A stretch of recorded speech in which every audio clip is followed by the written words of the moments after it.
तर बघू शकता मित्रांनो, समोर जी म्हैस दिसत आहे ही म्हैस एका शेतकऱ्याने खरेदी केली आहे. बघू शकता म्हैस दुधाची म्हैस आहे. राम राम. राम राम. तुम्ही घेतली काही? हो, बरं बरं बरं. बघू शकता मित्रांनो ही म्हैस कशी घेतली? ती घेतली 75,000. 75,000 रुपयाला. किती दिवस झाले आता वेली? 8 दिवस झाले. 8 दिवसाची वेलेली. हां. 75,000 रुपयाची खरेदी केली. हो. बरं बरं. सुरुवातीला काय सांगितले शे व्यापाऱ्यांनी? 82,000 रुपये सांगितले तुम्ही कशी मागितली होती? आणि 70ला मागितली.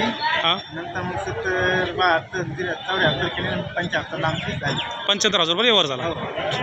बरं बरं बरं. दूध किती दिला ते? 6 लिटरची गॅरंटी. 6 लिटरची गॅरंटी. तुम्हाला काय वाटतं देईल का? ते 6 खाऊ घातलं तर ती कोणत्या जातीची म्हैस? जाफर. जाफर जातीची म्हैस. तर बघू शकता मित्रांनो 75,000 रुपयाला यांनी ही म्हैस घेतली आहे जालना या म्हैस बाजारातून. नाव सांगा ना आपलं. रामेश्वर पंढरीनाथ ठाकूर. पत्ता? जाफर तालुका घनसोली जिल्हा जालना. ठीक आहे धन्यवाद.